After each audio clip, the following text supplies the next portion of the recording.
Hello everybody, my name is KingStix and today I'm going to show you what to do if the enemies counter your solo invade. Now if you see my videos, you know I love to solo invade on Warwick. You have a lot of sustain, very strong clear level 1, and you can easily take their shit without them being able to do anything. In this case, it is an 𝐂𝐤𝐢, so I'm fairly certain that this guy is going to start on his blue buff because he's extremely mana reliant. So I'm about 60-70% sure he's going to be on his blue buff.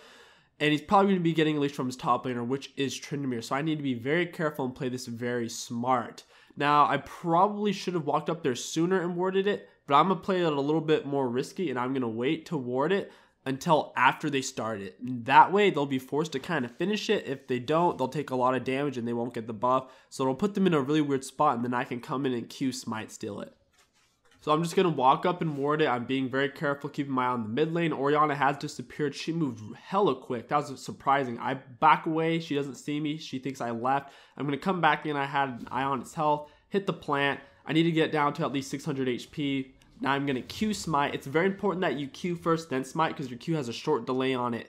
And your smite goes off instantly. So you want to press Q first, then smite when it's at 600 HP. That way you're going to have a massive smite and they won't be able to outsmite you. You'll get the buff. And in this case, I didn't want to fight them 1v2 since Orianna was collapsing. So it'd be a 1v3. So I just backed away. After I stole, I kept a close eye on my ward that I left in that area. I saw 𝐂𝐤𝐢 did not walk north, so he is not going for my red right now. So he's either going for his red or my blue buff. So I'm just going to walk over here casually and not take my red. I'm going to go straight to my wolves.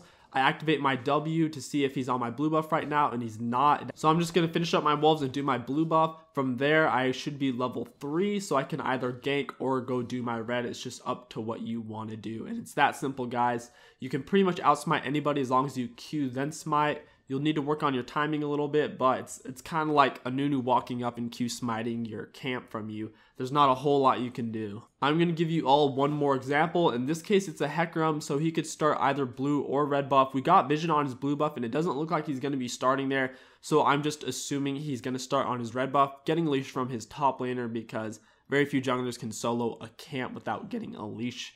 They'll lose too much HP. So I'm going to walk up here around 137. I want to get to the red buff around 141, 142. And now right when I see them, I don't leave the bush because I figure they don't see me here. So I'm going to wait till it gets lower around 700 health.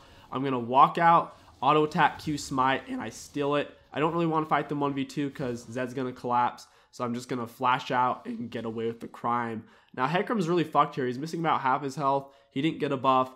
And now he went right, so that means he's either going to his blue buff or my red buff. So as I take this blue buff, I'm going to drag it into the bush because I want to get as close to my red buff as possible just in case he is going for it since he did move right. 𝐂𝐸𝐺's clear is really slow, especially at level 2. So even if he does go for my red buff right now, it's warded and we can collapse on him. And also I should be able to run there in time with my W. Now this is a very important aspect. I go to my wolves because I don't see he's on my red yet. So he might go to his blue, then my red. I'm not quite sure what he's doing. I'm keeping a very close eye on the minimap. The ward still hasn't seen him, so I know he's not there. So I'm just going to do my wolves, get the cheeky level 3, and then I'll move on to my red next. I am level 3 now, so I can cause quite a bit of damage to him. If he comes for it, I could easily kill him. Watch, I get very close to the bush. I want to get closer to my red buff than I am the enemy mid laner because your W, when activated, will track the closest enemy champion. Now that I'm closer to my red buff than I am Zed, I activate my W. I see he isn't here since I didn't get the blood trail to my red buff or speed up in this direction, so I know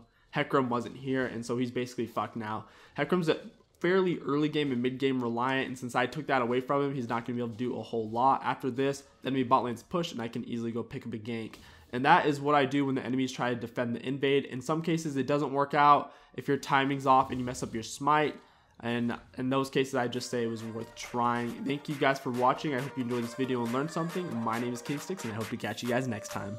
Yeah.